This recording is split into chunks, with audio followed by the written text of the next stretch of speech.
Assalamualaikum warahmatullahi wabarakatuh. Hi everyone, welcome to our presentation. We are third group and will present material about manners of articulations. There is 4 members in our group, include me, Dian Natasha Puja Putri, Ubaidillah, Siti Farida, we are as presenter, and Imro'atus Solihah as moderator. So, let's get moved to the material.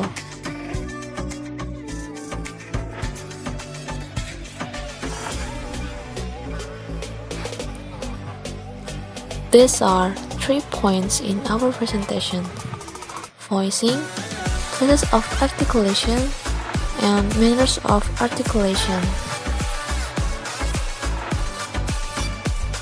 What is the meaning of voicing? Voicing in here refers to what are the vocal folds doing. The first voiceless sound. I drove open vocal folds. The sound is B and S. The second is voice sound. I drove vibrating folds. The sound is B and Z. And the next is classes of articulations. It's reverse where the contraction of airflow takes place, but I am pretty sure you have learned about classes of articulation from the second group before it. If you have not yet learned, you can watching it first and make sure you know about it, even just a little. And this is the classes of articulations. The main point is several parts of classes of articulations include alveolar, palatal, velar, uvular, pharyngeal, laryngeal, dental, labiodental, and labial. In this slide is several of keywords of manner of articulations: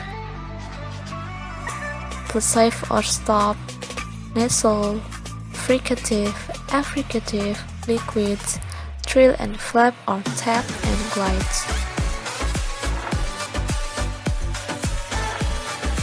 And then manner of articulation.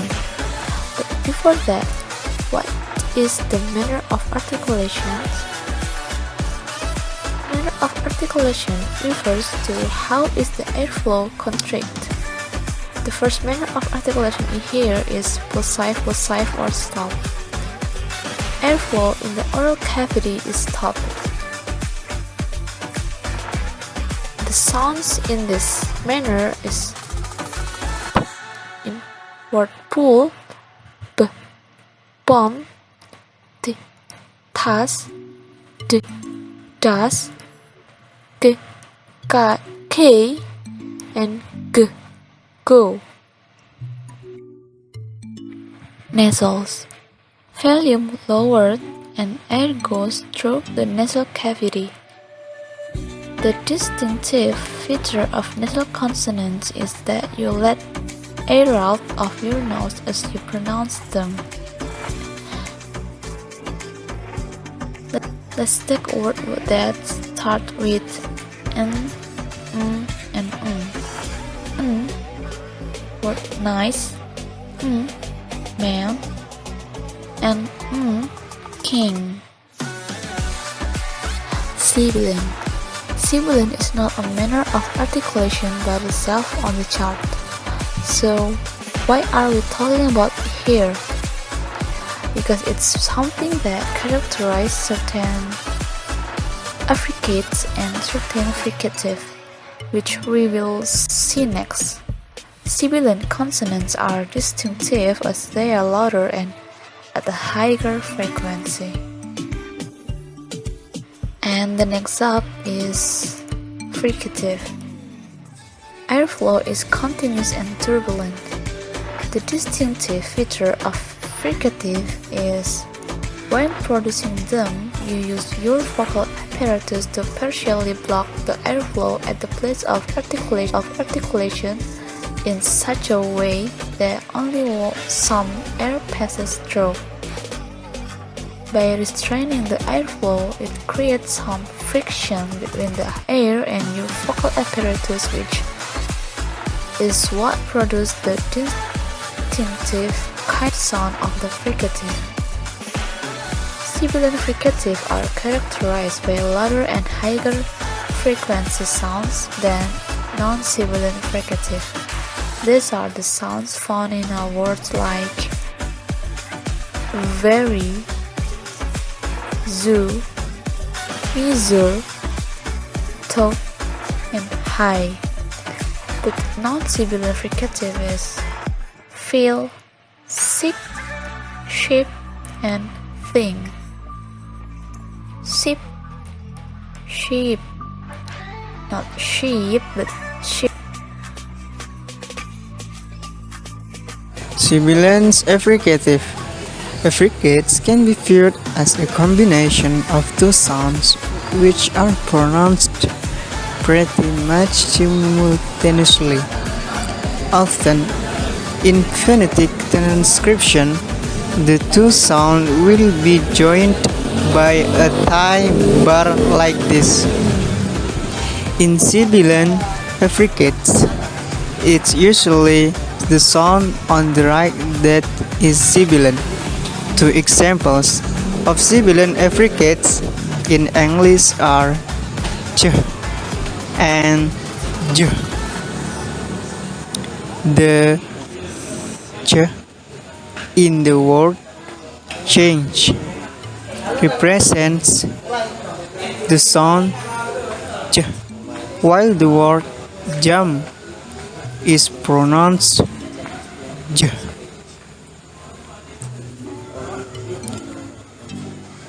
Non-sibilant affricates.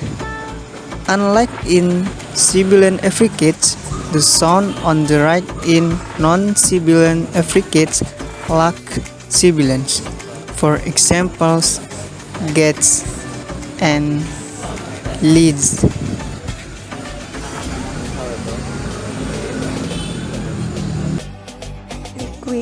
Liquid sounds are produced by allowing air to pass by one or both sides at the tongue itself can move a lot to shape the sound such as I and R. Trills.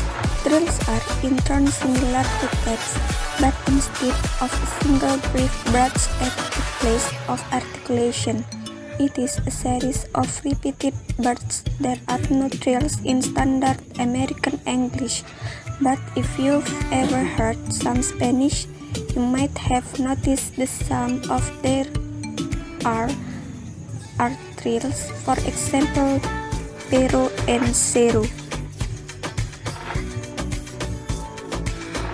Taps or flap. Taps are similar to plosives, but a tap is a single brief burst with little accumulation of pressure at the place of articulation, which results in a contact time that is usually much less.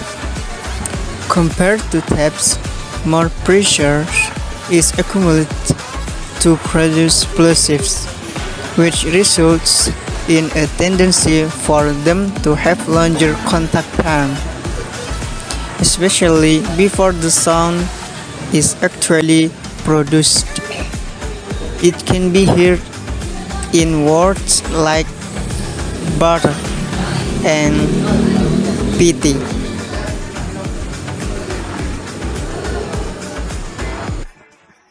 Glide sounds are produced with very little construction of airflow, so little in fact that they are often referred to as semi-vowels, such as Y and G.